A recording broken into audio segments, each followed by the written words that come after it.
some bold, unexpected colors for Thanksgiving cards in autumn with a nod to the traditional. Coming up next on Catherine Paper Art. So in today's video, I am making some Thanksgiving cards, even though it is only August. And we here in Massachusetts have really only had about a month and a half of summer, maybe close to 2 months, because our summer was off to a late start. So I couldn't bring myself to make any Christmas in July cards. And anyway, I have to get an early start on Thanksgiving cards because I do send those out to my family. I don't send any Halloween cards.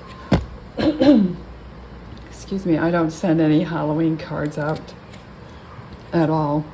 But I do send Thanksgiving cards out. So this is the card I am making. And you can see that I have embossed this panel, and I have used the reverse side and covered it in gold ink, which is a technique that I saw Jennifer McGuire use. So I thought I would give it a go this year. And I've die cut some leaves and acorns and splattered them with some gold paint in a simple die cut, thankful. So this is kind of a traditional coloration, but I have some others coming up, and I'll go ahead and die cut those and be right back. Off screen, I have inked up, embossed and inked up more panels. And they just are so pretty. I don't know if you can see that, but these two I am just really amazed by, because separately these two cardstocks are my least favorite of the Spellbinders. This one is called, I hardly ever use it because I really don't like it. This one is the peach sorbet, and it's just so bland. I don't know if you can see that, but it's just so bland. And this one, it really isn't. I have used this one more often than the peach sorbet. This is the sage. But putting the gold, embossing it and putting that gold ink on it, and I used the Delicata Golden Glitz. It makes them just so pretty, I think, anyway. And this is the Tuscan, which I like anyway. I just really like it. And I didn't think that I would like it putting the gold ink on it. But I do. I really do like it.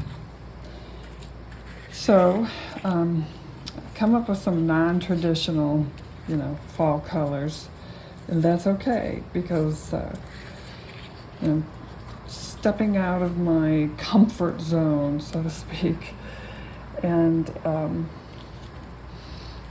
making it more colorful. And if you think about it, if you look at any flowers that bloom in early autumn or that continue to bloom from late summer, you'll see a lot of colors, not just trees on the leaves, but even the trees, at least here in the Northeast, have so much color that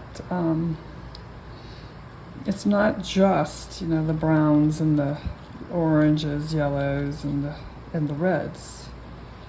So anyway, I'm going to finish assembling these and off camera and be right back.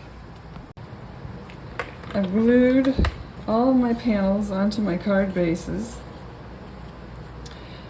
and I just need to add the top elements.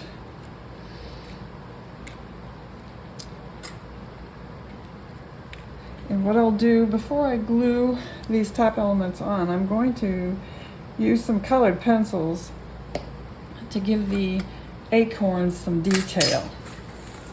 Just a little bit of detail to just to bring them into, give them a little more life.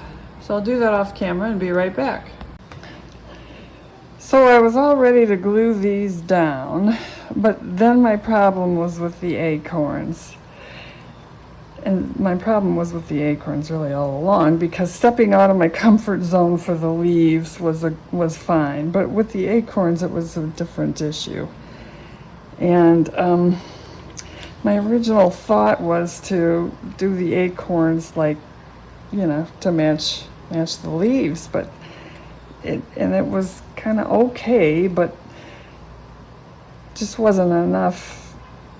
I don't know, just was too much the same. So I said, well, I'll mix up the acorns and see, you know, how that goes. And I said, that's kind of okay, and that's kind of okay. But then you get here and you can't really see,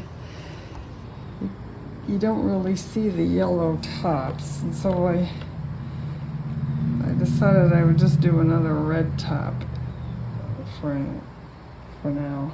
I mean, I don't know, I'm not too wild about the pink, but it spreads the bold. I don't know. Well, anyway, that's going to be my solution, is not to have a yellow top and just go with another red top.